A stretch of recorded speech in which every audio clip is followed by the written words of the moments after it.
नवसादर शोधनको होइन। नवसादर लियम 20 ग्राम नवसादर लियम हामीले, अनि त्यसलाई हामीले शुद्ध गर्ने प्रोसेस अनुसार 3 गुना पानी राख्यौँ। अनि त्यसपछि त्यसलाई त्यसमा नवसादरले पहिला चूर्णित गर्यो, अनि त्यो नवसादरको जुन पाउडर फर्ममा थियो त्यसलाई हामीले पानीमा हालेर त्यसलाई त्यो एउटा होमोजेनियस मिक्सर बनायौँ क्या। अनि त्यो मिक्सरलाई हामीले के गर्यौँ, त्यो वाटरको सहितको मिक्सरलाई हामीले चाहिँ छानेर पर्छौँ कपडामा छानेर, अनि त्यसपछि त्यसलाई हामीले हिट गर्दैछौँ अहिले। अनि यो जबसम्म यसको जलीय अंश सबै वाष्प बनिहाल्छ, हामी इभापोरेट भइहाल्छ, र त्यसपछि जुन रेसिड्यू बाँकी हुन्छ नि शेष भाग, त्यो चाहिँ हाम्रो चाहिँ शुद्ध नवसादर हो।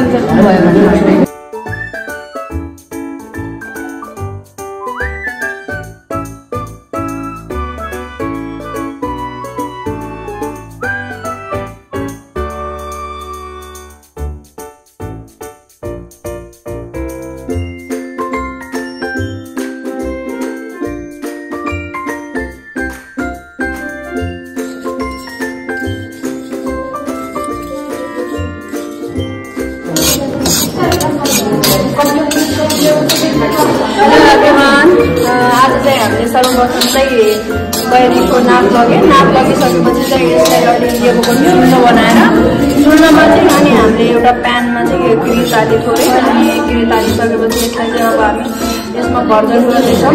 लास्टमा चाहिँ यसको डार्क ब्राउन कलर आउँछ, डार्क ब्राउन कलर आउँदासम्म चाहिँ हामीले यसमा भर्जन गर्छौँ। यसरी गैरी शोधन हुन्छ। By by.